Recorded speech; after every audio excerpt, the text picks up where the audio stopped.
Hey everyone. I hope everyone is doing fantastic today. I just wanted to come on quickly and Hey do a everyone. quick live. So I always have to turn off the second thing that comes on there. What I wanted to talk to you guys about today is something so important. It's something that is often left unsaid, or it's a very subtle thing. And it's the energy behind how we show up in our businesses, right?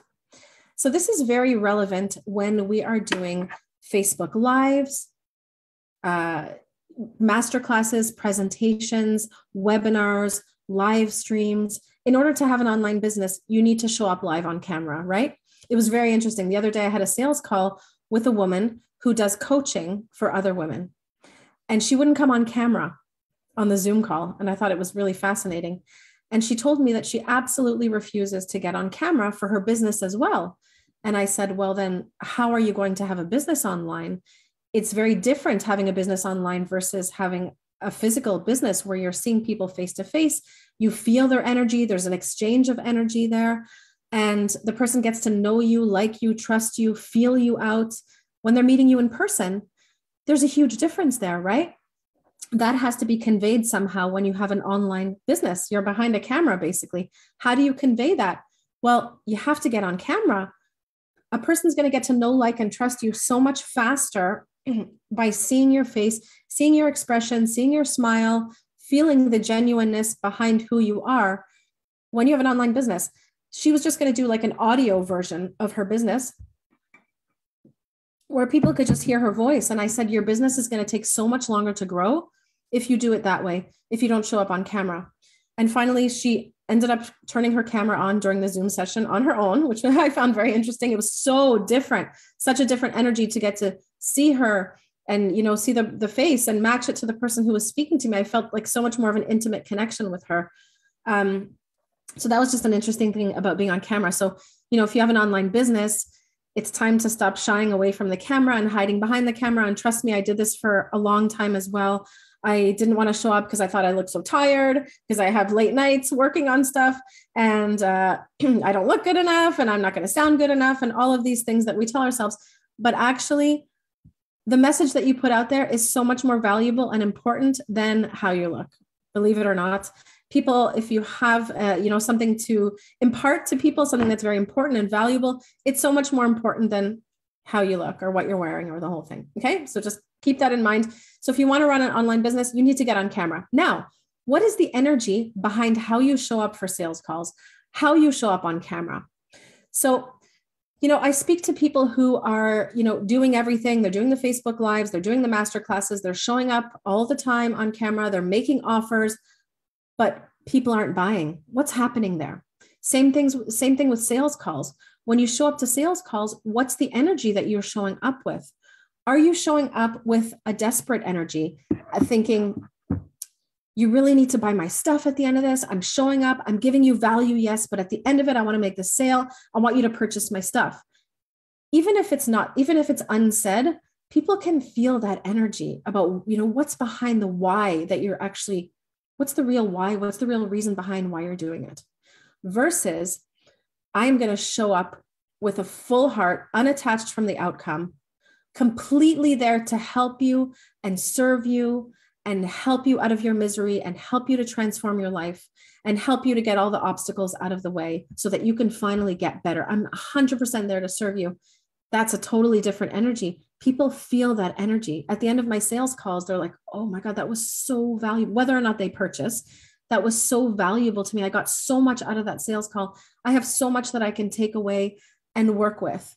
And then down the road, they might come back after they think about our product and service and they might purchase, or they purchase on the spot. You know, it really depends. It can go either way. But if you're kind of unattached from the outcome, you might have better results. Okay. So always mind your energy before you come onto sales calls or go on live. What is it that you are attached to? Do you just want them to buy, and that's why you're doing it? That's your intention behind doing it? Or do you just want to help them get better and they're going to come naturally to you? So this is a really interesting conversation we recently had in the group where I talked about, you know, conversions and making calls and, you know, how many would convert into actual clients. And someone said, well, I come at this just giving from my heart, and then clients come to me.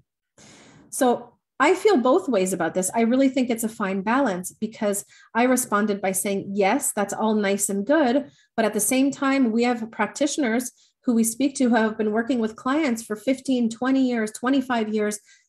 And speaking with them today, they don't have any money. They're completely broke, and they've been serving from the heart for all of these years, and they don't have anything to show for it, really. So, you have to have a fine balance. You have to be a giver, but then you also have to be a receiver. It all comes down to that.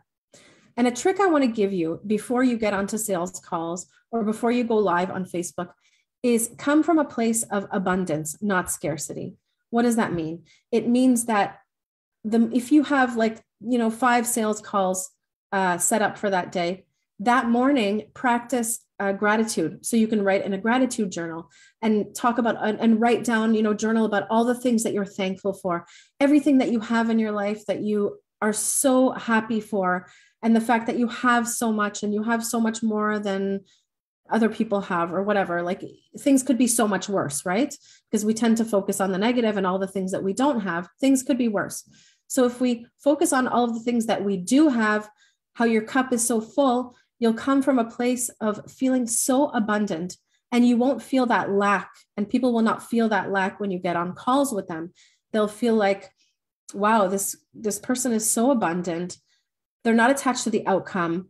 I don't feel like I'm being sold to. I don't feel like I'm being manipulated in any way. It's just, this person's really on the call to help me. So you're going to be detached from the outcome because you're in a place of feeling such abundance and gratitude anyway. So it's really nice to be able to come from a place of, take it or leave it. This is something that has helped so many other people before. I've gotten amazing results with this. You can get the same thing. It's on the table for you to take. But if you don't feel like it's the right fit for you, then you can leave it. There are different ways to conduct sales calls. I worked with someone who was all about pushing the call, pushing to the outcome, even to people who were on welfare and didn't have any money. And it just felt so terrible to me. I felt so yucky after those calls, but I learned so much from them. But now on sales calls, it's like, yes, whenever you're ready, you have to be ready for this. You have to be well primed for this. I'm going to give you a little bit more information that you can go away with after our call. You can do some research. And when it feels right to you, then you can circle back and come back, right? What a different energy between being so desperate and trying to close the call right there and then on the call, forcing them out of their objections. It's very subtle. This is all like a science. And it's like an ebb and flow between wanting to earn money, make the sale, versus also being a giver. Okay. But the gratitude exercise in the morning before you have all these activities is going to help you so much. Coming from a place of abundance, not scarcity, people can feel your energy no matter what.